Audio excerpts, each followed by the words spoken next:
Wilkinson here. Today I'm with my friend, Mark Hollenstein. Say hi, Mark. Hey, everybody. Hi, Wilkinson. Thanks for having me. Great to have you. Mark has been my energy coach and my friend and my confidant and a whole bunch of things for the last 5 years, ever since I moved to the desert. We have similar backgrounds. We both were involved in church stuff, church ministry things in our former lives. And Mark, tell us a little about yourself. Just briefly tell us your story. Briefly. So... Time's up. Just kidding. I'm done. My work done. Okay.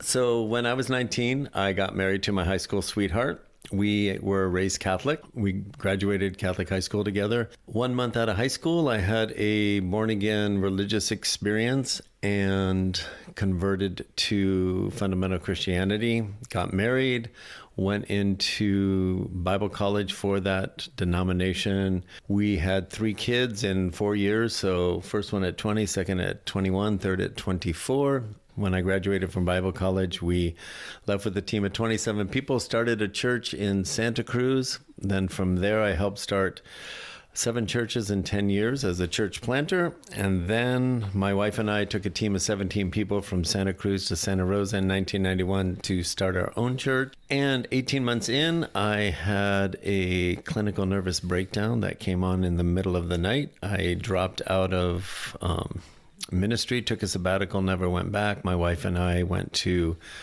therapy and took 2 years to decide we would terminate our marriage and continue to co-parent. I came out as a authentic gay man and started doing massage to make quick money out of as I was raising my kids since I left the church. And from there, my energy intuitive gifts all kicked in and my ability to help people kicked in, and I became a retreat facilitator and life coach, and that was 31 years ago. That's as quick as I could do it for you, Wilkinson. Wow. What triggered the breakdown? Was it that you weren't living your authentic self, or what was it? Well, that's a big piece of the story. Ultimately, yes. I woke up in the middle of the night, and it was a very fascinating, I'll call it a metaphysical experience. I was lying in my bed. It was 4 o'clock in the morning. It was 4:44 in the morning. I woke up. I had been exhausted. I went to bed at midnight. It was a Thursday because I remember coming home from my office studying for my sermon on Sunday. I always did that on Thursday night at a little office outside of my home. I was exhausted and fell asleep, and next thing I knew, I was wide awake.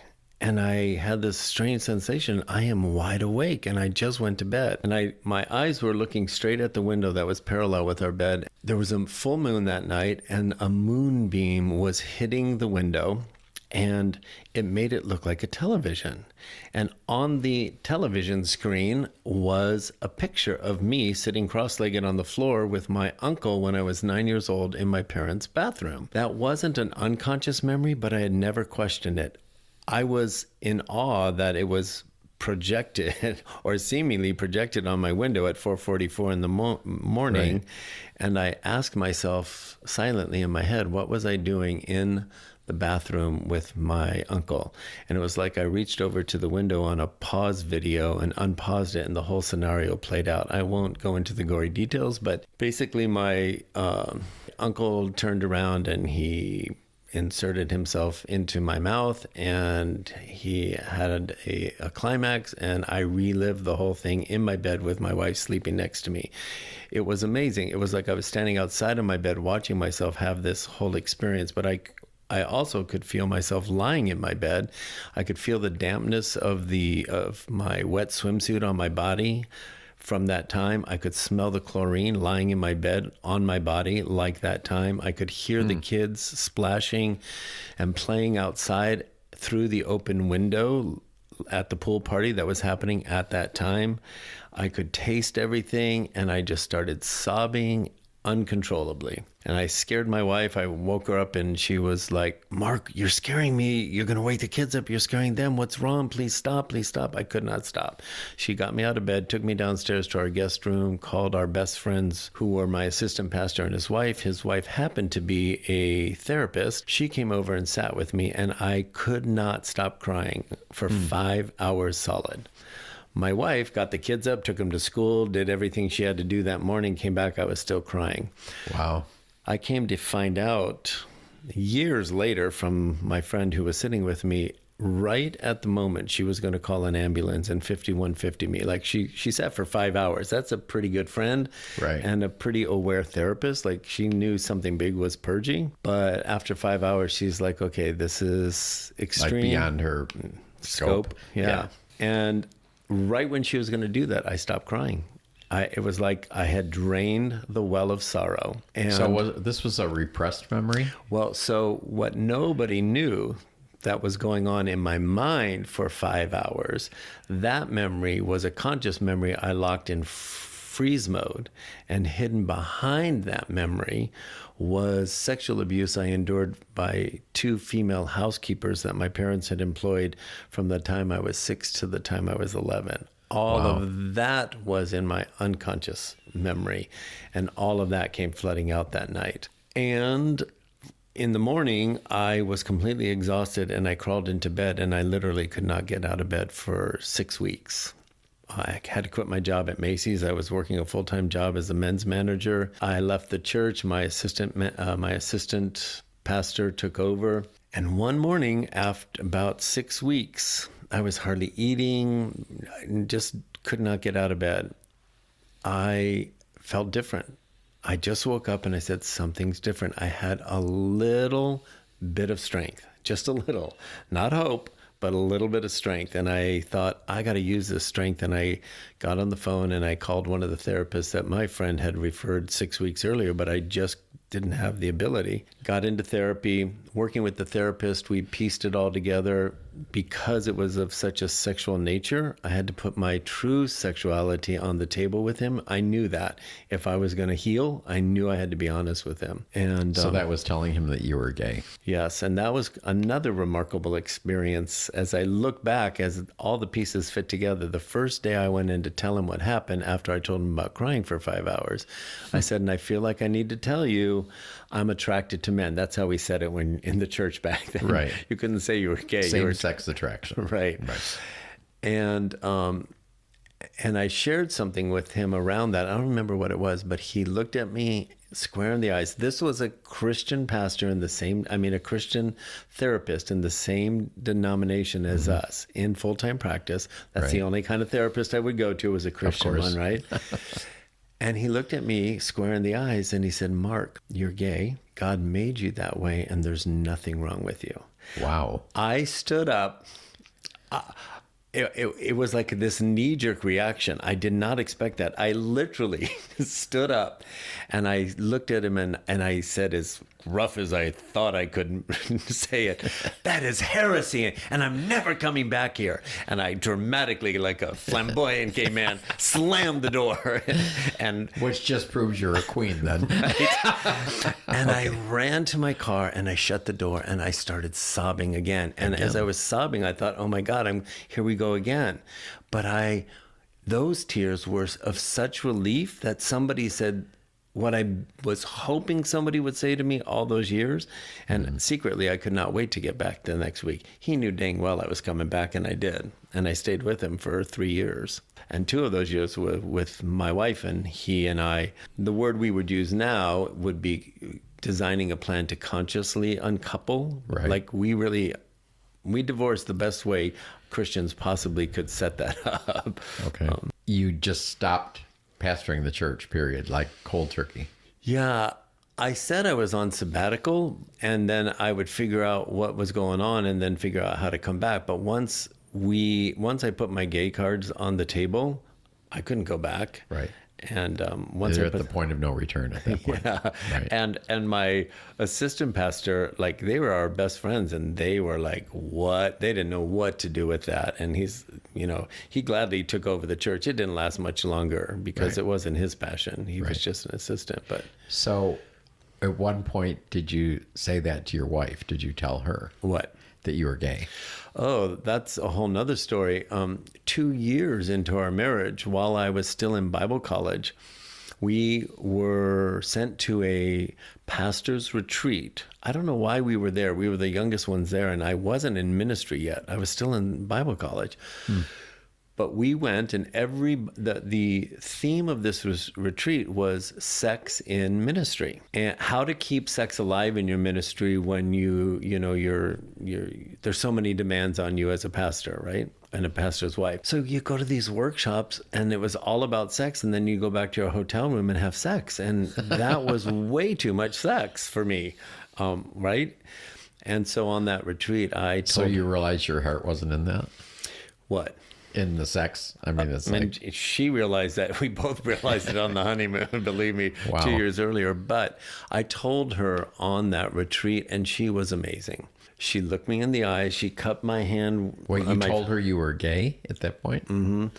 She 2 cupped years into the it. marriage at this Okay. pastor's retreat. She's cupping my hands with her face. She's looking me in the eyes, and she said, "I love you. It's okay. We're going to figure this out."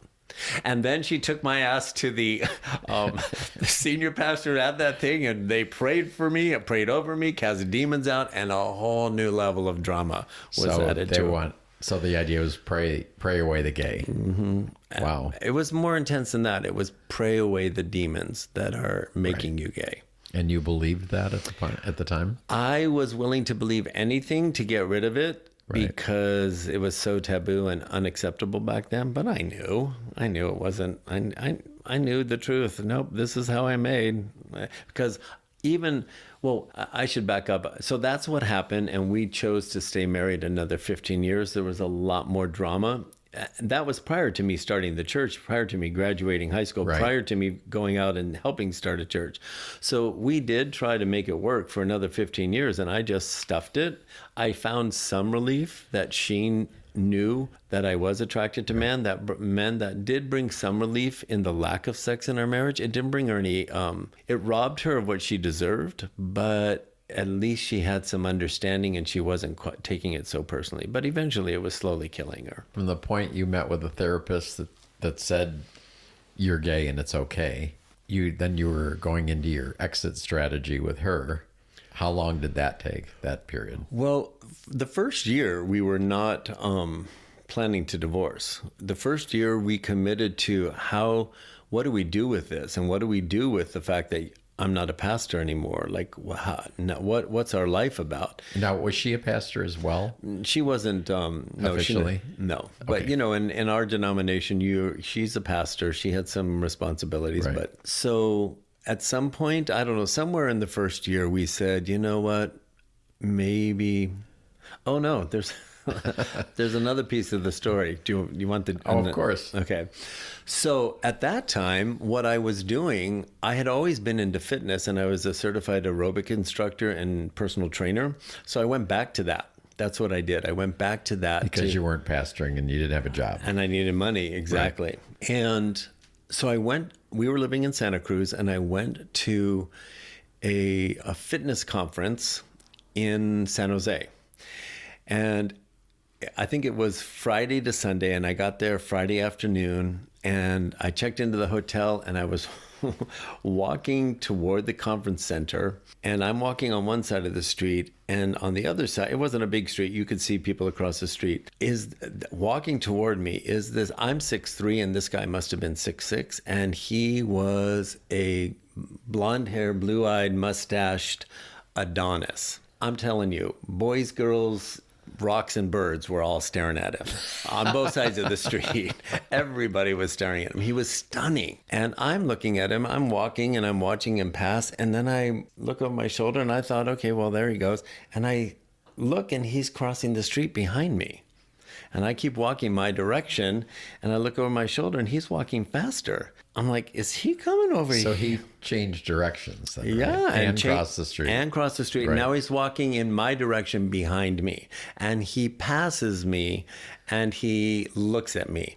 Now I have been closeted my entire life, and I didn't know how to play that game, but I knew he was looking at me. Right. And he passed me, looks at me, and then he keeps walking just about a half a block, and he goes into this restaurant.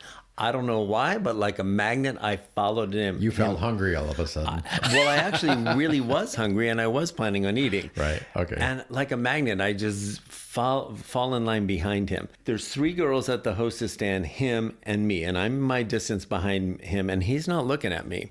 A hostess comes up, says to the first 3, "How many in your party?" She says 3, and that hostess says, "Follow me." The next hostess walks up to this guy and says, "How many in your party?" He says 1, unless he, and he turns around, points at me and says, "Unless he would like to join me." My heart jumped into my throat and I could barely get out yes. Uh-oh. And we had lunch together, and then we made plans to. He had. You kind of pre-registered for the topics you wanted to hear, and he really wanted to go what he was going to go do. So wait, he was at the same conference then? Yeah. Oh, I didn't say that. Yes, Yeah. he's a trainer. Yes, we discovered that at lunch. We're both going to this conference. Thank you. Yes, Okay. he's a trainer also. I think he lived in San Diego, and I was in San Francisco, and this was in San Jose. So we're both not in our own towns, right? I'm married. So he says, "Let's go to our things and then let's meet up at the big dance tonight." They kick off the party with a big dance that was sponsored by Nike. And this is like early 80s, like aerobics and fitness. It's the rage, right? So this place is Is that packed. like the Jane Fonda? Yeah, all of days that. back All then? of that. Okay, all right. All of Okay. that. And me and my twin sister taught at one of the biggest aerobic clubs in Southern California. It was called the Racquetball World. So it's nighttime and it's time to meet him, and I'm like pacing outside the doors to get into the ballroom, right? Finally, it's apparent he's not here. He's not meeting me. I walked up every aisle, looked at every table, and then stood outside where you had to enter. Didn't see him, wasn't there. Okay, just as well. I'm married. Like, I don't know what I think is going to happen, but I was looking for him. So I go in, I find a table that has an open seat. I introduce myself. We sit down. We all eat. Nice chit chat. Really friendly, enthusiastic fitness people, right? Right. And then the DJ starts the music, and it was like this wave of energy. Everybody got up and zoomed to the dance floor. It was probably some super popular song. I don't remember what it was, but I remember everybody, like the surge of energy, myself included, and we just went to the dance floor. We were not on the dance floor 5 minutes, and an explosion happens, and sparks are flying everywhere. Some circuit blew, and it caught everything on fire. Like drapes and like big crushed velvet drapes. It just went whoosh, and everybody yells and screams and then runs out, right? And they're trying to get everybody out all safely. And they had no idea that it was God sending a lightning bolt to you, right? But, well, clearly you got that memo. I still hadn't got that. But so that party is over. It's over now. And I'm disappointed, right? I was going to have a good time. And I go back to my hotel room, which was like right across the street. And I get in my hotel room, and this was old school. You know, the red light on your room phone, it's blinking. Right. And I'm like, oh, I forgot to call my wife and tell her I got here, right? I pick up the phone, and it's voicemail, and it's him. I didn't tell him where I was. He's like, hey, you gave me your card. I checked to see if you were in my hotel. You are. I'm upstairs in room blah, blah, blah. I didn't go to the party. It's not my thing, but I'd love to see you. I'm having dinner. Come on up when you get here. I'm like, what? So I am wiping my pits and brushing my teeth, and I could not get in that elevator, and my heart is pounding. I don't know what I'm thinking is going to happen. And I get to his door, and I knock on the door, and he opens the door, and all he's wearing is this really plush white robe that's open down to his pelvis, you know, tied. With the tie, yeah. With his big pecs showing, fuzzy, and tan as all get out. So all I see is tan, white robe, white teeth, and literally my knees go weak. And I'm looking like a babbling, like I was so out of my element back then. And he invites me in, and he has a table set up with room service, all elegant, and no food eaten. I'm like, how did you know that party was going to end? And I would be like, he timed it perfectly. Like this meal just got delivered, and he's got a meal for two. Yes, and I'm like, legit. I'm like, I just ate. I'm not hungry, but I'll sit here with you, and maybe by the time it's time for dessert, I'll have one of those, piece of cake or whatever it was. And he so said, trainers ate cake back then. Well, there was dessert. I just remember that. Maybe it was healthier than cake. I don't know. But so we're across this little table, and there's no drape like you see in the hotel movies. I could see under the table, and he just opens his legs purposefully, and I'm just like, oh, I'm in trouble. I had never been with another man like that. I had had a few youthful things, but this is the first time. And he invited me to spend the night with him. And wow. All I could see in my mind's eye was my wife's face flashing like neon, Lena. And I'm like, and then I had this thought. And this is the absolute truth. I had this thought. You've never been with a man like this, Mark. You've had a few little youthful playthings, but you're planning on leaving your wife and your children, and you've left your ministry. Maybe you should make sure that this is what you want. So if you're going to buy a Corvette, you want to take it for a test drive. Kind of, right? Right? Okay. And it's the top of the line, top model. You should see if this fits, right? We get in bed, and I am feeling so guilty and so out of my element. I cannot perform, and he could not be any more kind and supportive and not demanding and just so sensitive to what I was going through. So did he know your position in life at that point? Well, because we had lunch. So we had talked at lunch. So he knew that? Yes. He invited you up in spite of that? Yes. Okay. Yeah, and I don't remember everything that I shared, but pretty much I know I shared... the gist of it. He got the it. Gist, Yeah. So there were two beds, and he said, I would love for you to spend the night in here with me. We're both two tall guys. Why don't you sleep in that bed? I'll sleep in this bed, and maybe we can have breakfast together. I'm like, okay, I can do that. He gets in bed. He's like, I should say, in that experience, he did pleasure himself and had an orgasm. We have that conversation, get in separate beds. He was a total man. By the time and I was awake the entire night. Yeah. Just like, okay, Mark, this is big. What are you going to do with this? Eventually I fall asleep, and I wake up to this body getting in the bed behind me, spooning me, and these little tiny kisses on my neck. And my body responded in absolute arousal. And I'm like, this is me. This is me. And I never, that feeling was like I was touched at the deepest place of my longing, and my mind and my body and my emotions, they all clicked in and said, yeah, this is your reality. I don't think we did anything. I know we didn't have penetrative sex. I may have, we both may have had an orgasm. I really don't remember that part. I just remember the kisses and the snuggle and my body responding and making a decision that day for myself. It's time for my marriage to end. Ironically, I got home on a Monday. Therapy with my wife was Tuesday. She got there before me. I walk in the room. I sit down, and she's like, before he could even start the session, my wife said, "You've been with somebody, haven't you?" Wow. I'm like, what? And my mind was like, what? And I didn't hesitate. I didn't deny it. I said, yes. And she started sobbing. I started sobbing. The therapist started sobbing. And it was that day we said, it's time for us to dissolve our marriage and continue to co-parent our kids.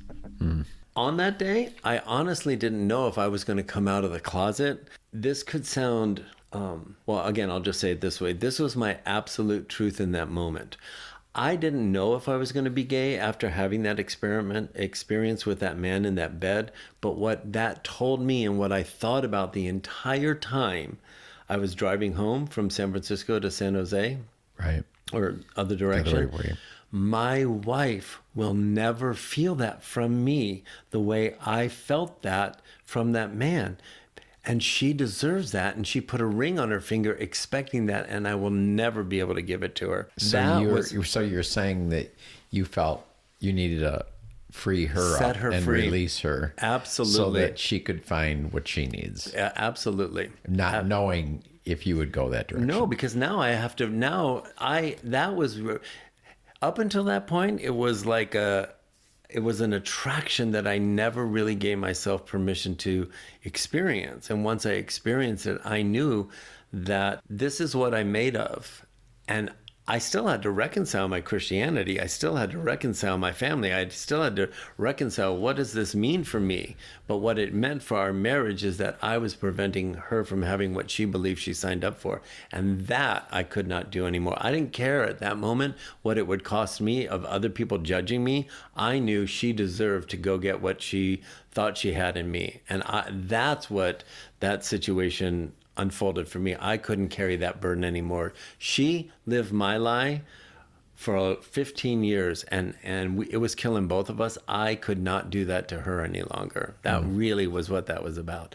Which showed that you still loved her or love her. She's the only woman I've ever loved at that level, ever. Right. Okay. Ever. I really loved her. And where are you today with her? Now we're really good friends, and we're grandparents, and we talk often, and yeah. So from your, okay, I quit the church, to now my experience with you doing energy work, how'd you get into that? So it was a natural transition from personal training to do massage. And I've just always, the body and body mechanics always just seemed like a natural thing for me. Did you go to school for massage? I did. You did, okay. And I started offering massage before I went to school as another source of income while I was figuring out what I was going to do. As a child, I came in seeing energy or seeing colors around people. I didn't know everybody didn't see colors around people. I didn't know there was a name for it. I could see auras.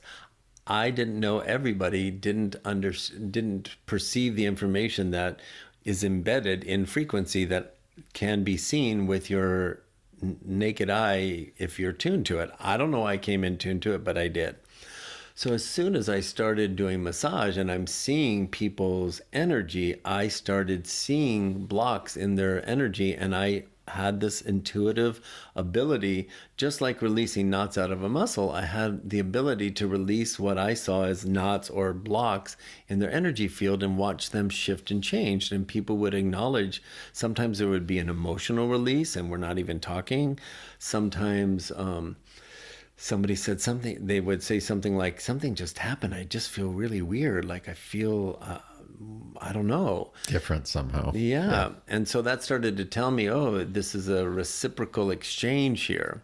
And then that was happening simultaneously as I was rebuilding my life as a Christian, coming out as an out gay man, really becoming aligned with who I really was, and changed my life. And I started attracting gay men who were in similar situations, and they would come for massage, and then they would just watch me in the community or in similar circles, and they would ask questions. How are you doing that? How are you changing your life like that?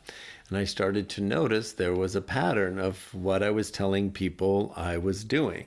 I'm like, oh, this is pretty systematic. I'm saying this over and over again. So from being an energy intuitive and being able to share information with people about what I saw going on with them witnessing me change my life and me notice this pattern, I met somebody who was doing men's retreats, and I went to the retreat, had an amazing experience, and everything they were doing was already inside of me.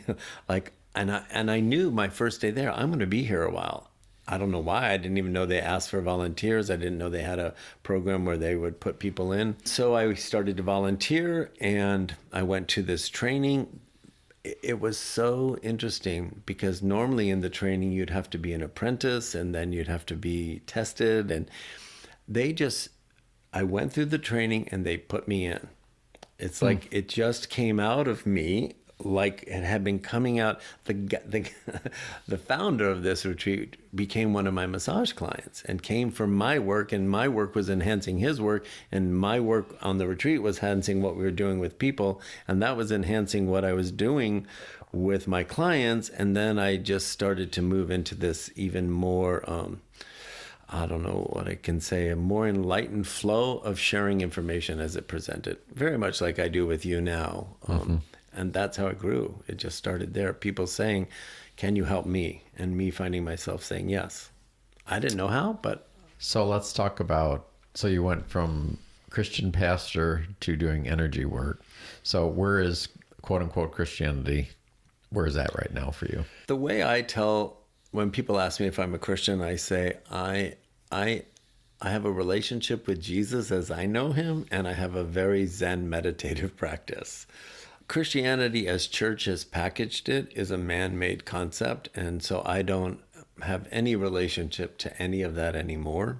What I did come to realize, and this is, I put this on my website, seeing energy is just connecting with the flow of the Holy Spirit. It's just a manifestation of the Holy Spirit. All my intuitive gifts, I was functioning in the church. They just had different names for it. Nobody challenged me. They actually esteemed me for having spiritual gifts. I would have words of knowledge. I would know things for people and I would share it with them. In the Christian paradigm, that's a word of knowledge. I would have perception that something was moving in a person's life, and I would say, here's a prophecy, like this is about to unfold. That's word of knowledge, prophecy, healing by the laying on of hands. I would lay my hands on people regularly in the church. They would line up in my line with me and my wife, because people who came to our line, they would tend to have physical healings. Some would be instantaneously and some would be after the fact, right? So I was functioning in all of the same intuitive gifts in the church with their names and their paradigm, but there's only one energy, one source, one God, one flow of energy. It's just how we choose to package it and then create our life as if that interpretation is the truth. So I just let go of having any labels or definitions, and I just let what wants to flow through me unobstructed with any labels or any restrictions or any intimidating or limiting thoughts that other people tell me. And that's how I just kind of exploded into this flow of what comes out of me now and the benefits that people and the powerful results people experience. I just said, what if I just do it the way it wants to do it through me? And what are you doing now? What are you involved in right now?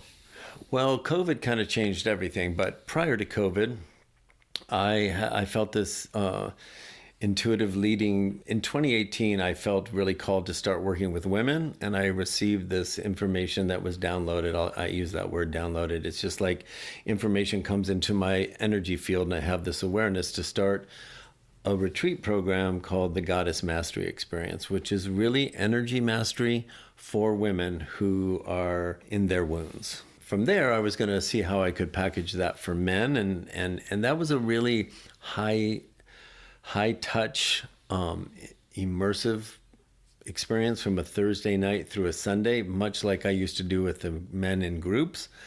But Wait, are you talking about you're doing it with men now or women? Which one are you talking about? In 2018 with women. Okay. So this Goddess Mastery Experience for women, me and one assistant helping me. Okay, and they went from Thursday to Sunday? Correct. Okay. And then from there, so what happens there is we really can go deep in understanding energy, experiencing blocks, experiencing relief, and then experiencing clarity that comes when those blocks are there. In 4 days, all of that can happen. And then from there, people can continue to work with me and then find a way to permanently change their life. And that's when I started, once we did the deep dive and could really release blocks, then I could return to the pattern and the systems of helping people the way I normally would help them. I was planning on doing that for men, and then COVID. I had to figure out, how do I create that level of trust with people and that level of immediate results to sustain that trust, to keep them in a working relationship that would continue to produce results. That's taken a little time to figure out how to do that, but I'm starting to figure out how to do that on Zoom. Good news is I think next year I'll be able to book retreat centers and I'll be able to return. And I'm feeling like I might even do something for men before the end of this year in a in-person group, and I might even do it for groups a little larger than 4, maybe 2 sets of 4, and do a group of 8. Okay. All that's percolating. I don't know what's up yet. Well, you of course have to let me know if you're doing that. Of course. Okay. All right. So as you're looking out, knowing what you know now, all this we've talked about, now you look out at the world, what's your perception of what's going on right now? Speak to that a little bit. So if I was just going to put it in a bottom line nutshell, from my perspective, 2020 was a year to bring us all to a screeching halt. Metaphorically and literally, we were all forced to go inward. And that process was to help us as a collective, as a species, really get honest with ourselves of what's not working in our lives, personal lives, and what's not working as a species for all of humanity. The pandemic, everybody's had a different relationship with the pandemic, and it's affected everybody's life differently. But bottom line, that's what 2020 was about. 2021 was about, it was a choice. Either in 2020 you received what was being pointed out to you, and then you spent 2021 consciously disengaging or disassembling that which no longer works for you, and kind of moving yourself in the direction, okay, then if this is not working for me, what does? What's calling out to me? And 2022 is about consciously moving into what does work for you and discovering that and following what's new. Your podcast is an amazing example of that, you know? And I know you, and I know you came face to face with what wasn't working with you in 2020. In 2021, you started feeling into pulling yourself out of that, and then that set the stage for this. From my perspective, the remainder of 2022, and I'll say starting June, we're going to see an energetic shift collectively. Those who did not get the message in 2020, that which is not working for you, continue to have it not work for them in 2022. It's like the rug is going to be pulled out from under us as a collective, because there is no more time for you not to admit that which is not working. A prime example on the world stage, Will Smith. Right. At the Oscars, right? It wasn't about a joke. It wasn't about the guy on the stage that he slapped. It wasn't about his wife. It was about his unresolved emotions within himself of something that wasn't working between him and his wife that he had not consciously interacted with. So this energy of 2022 set the stage for something to trigger him to come face to face with that which isn't working. That doesn't make him wrong, and it doesn't make anybody who didn't get the message in 2020 wrong. It just makes them, as a species, a little down the timeline of this process the entire humans collective is taking ourselves through. So 2022, we're going to see more of that. We're going to see more reasons for people to have to come to terms. We're going to see more governments. We're going to see more institutions come to terms. The whole Me Too movement and all of that, it's a part of what I'm talking about. That was all very connected to 2020. So as a collective, we are coming to terms with what doesn't work for all of us as a species, not what works for the elite 1% and the rest of us get the scraps. And it's everybody except the 1% who's rattling our own cage to say, we got to do it different. And you'll see in 2022 is creating more circumstances where we're going to have to face it. And then 2023 will be very obvious dismantle of things that no longer serves the entire collective, systems that don't work. Financial systems, religious systems, we're going to start to see them become dismantled, and people respond to that dismantle. So that sounds kind of scary, or it would sound scary to many people. So what's your take on that? Is it should this be something that's feared, or what? Well, the natural response is fear, of course, because anytime there is change, and anything that rattles our sense of safety makes us feel threatened. But what will begin to happen is the fear will not prevent. Fear doesn't keep us safe. It makes us move away from whatever needs to be changed because it feels like it feels scary and threatening. But what we will begin to see happen is people will realize, oh, that's happening. This is happening. This circumstance is dismantling, and that my fear can either paralyze me and shut me down, or I can begin to interact with my fear differently. Rather than fear being my foe, it can be my friend calling me into the unknown, which is the only location I can go to become the next expanded version of myself, and only the next expanded version of myself can know how to deal with what the dismantle is presenting. So it doesn't have to be scary at all. But some doors can only be opened from the inside. The external circumstances can create such fear in you that a door is open for you to discover an inner strength and an inner connection to your soul and your own resources in a way that we haven't had access to before now. And lots of people are waking up to that inner guidance. And the external circumstances is the gift that's presenting that opportunity. So there's good stuff in all this. There's mostly good stuff in all this. Okay. Well, this has been great. I think that we're going to do a follow-up if you're open to it at some point, because I want to talk some more about some of these things that we've touched on at the end of this. But if someone's listening to this and their interest is piqued in what you're doing, how do they find you? MarkHollenstein.com. I happen to have my website being revamped. A brand new one's going to be launched hopefully by June 1st. And how do you spell Hollenstein? Mark is M-A-R-K. Hollenstein is H-O-L-L-E-N-S-T-E-I-N. And they can contact you through Absolutely. through that site if they're interested. Absolutely. All right. Great having you.